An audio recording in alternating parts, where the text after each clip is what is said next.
Você sabia que o tempo para Deus é regido por luzeiros no céu? E disse Deus: haja luzeiros no firmamento dos céus para separar o dia da noite, e sejam eles para sinais, tempos determinados, dias e anos. Gênesis 1:14. Segundo a tradição judaica, estamos no ano 5785, contado desde a criação de Adão, baseado nas genealogias bíblicas de Gênesis. Essa contagem é chamada de Ano Mundi, ou Ano do Mundo, e se inicia por volta do ano 3760 a.C. do calendário gregoriano, segundo o cálculo rabínico. A contagem foi estabelecida com base no estudo minucioso das linhagens dos patriarcas e dos principais eventos bíblicos registrados no Tanakh. Os sábios judeus, principalmente através da obra Seder Olam Rabbah, que traduzido do hebraico significa A Grande Ordem do Mundo, escrita pelo rabino Yosef ben Halafta no século II d.C., estabeleceram a linha do tempo desde Adão até o período pós-exílico. Eles somaram os anos de vida de Adão, 7, Enos, até Noé e seus filhos, depois os anos até Abraão, a escravidão no Egito, o Êxodo, o período dos juízes, os reinados dos reis de Israel e Judá, até a destruição do primeiro e do segundo templo. No entanto, estudiosos modernos apontam que alguns períodos históricos, especialmente do domínio persa, foram encurtados, resultando em uma subtração de até 150 a 200 anos. Essa possível lacuna faltante é o que chamamos de anos perdidos do calendário judaico, e será tratada com mais profundidade em um vídeo futuro aqui no canal Pensando a Palavra. Haja luminares na expansão dos céus, para haver separação entre o dia e a noite, e sejam eles para sinais e para tempos determinados. No hebraico, Moadim, como está em Gênesis 1:14, significa tempos determinados. Da mesma forma, as festas santas são também assim definidas como marcos proféticos, conforme vemos em Levítico 23:4. Por isso, o calendário judaico é lunisolar, e não somente solar como é o nosso, no intuito de fixar exatamente a época, a estação e o dia que essas celebrações proféticas foram originalmente estabelecidas. Os meses seguem a lua, cada mês começa com o novilúnio ou lua nova. Já os anos precisam ser alinhados com o ciclo solar para manter as festas nas estações corretas.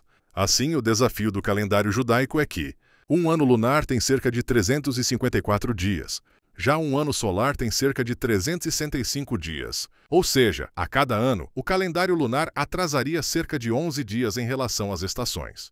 Para corrigir isso, os judeus usam o chamado ciclo metônico. Assim, a cada ciclo de 19 anos, eles adicionam a 7 anos específicos dentro desse período um 13º mês, chamado o mês de Adar II. Os anos em que ocorrem isso são denominados anos embolísmicos. Esses anos são o 3, 6, 8, 11, 14, 17 e 19 de cada ciclo. Isso garante que as festas bíblicas, como Pessach, Páscoa e Sukkot, tabernáculos, sempre ocorram na mesma estação, que são especificamente na primavera e outono em Israel. O novilúnio é o momento exato em que a lua nova reaparece no céu. No passado, isso era feito de forma visual. 2 homens precisavam testemunhar visualmente a primeira aparição da lua nova, e seus testemunhos eram levados ao sinédrio. E assim, o mês era oficialmente declarado santificado, Rosh Kodesh, que significa cabeça do mês. Hoje, o calendário é fixo e calculado matematicamente com base na duração média do mês lunar, que é de 29 dias, 12 horas e mais uma pequena fração. Esse nível de precisão matemática foi sistematizado por Hillel II, um patriarca judeu do século IV d.C. Mas por que isso é importante para os cristãos? Porque as festas de Deus, que esboçam toda a trajetória da história até o final dos tempos, estão ligadas ao calendário judaico e não ao nosso calendário ocidental. Na verdade, podemos dizer que o calendário judaico foi feito a partir das festas e dos marcos proféticos que elas representam.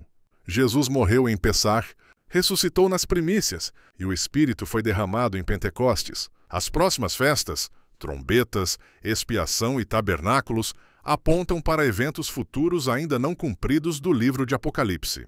Portanto, conhecer o calendário de Deus é entender o tempo em que vivemos, e também o ambiente profético do fim dos tempos. E não é apenas no Gênesis que vemos essa conexão entre os céus e os tempos proféticos. O apóstolo Paulo, em 1 Tessalonicenses 5:2, ao dizer que os irmãos já sabem perfeitamente que o dia do Senhor virá como o ladrão de noite, em relação ao mundo que estará espiritualmente dormindo, menciona no versículo anterior os tempos e estações. O termo grego utilizado ali, kairoi kai kronoi, muito provavelmente se refere aos moedim, os tempos determinados por Deus, conforme Levítico 23.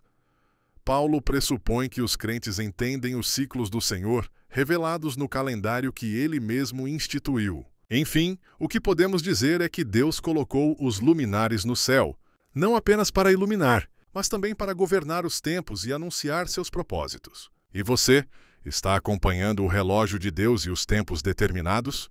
Deus determinou desde o princípio o tempo para cada propósito, e precisamos ser e estar totalmente vigilantes quanto a isso.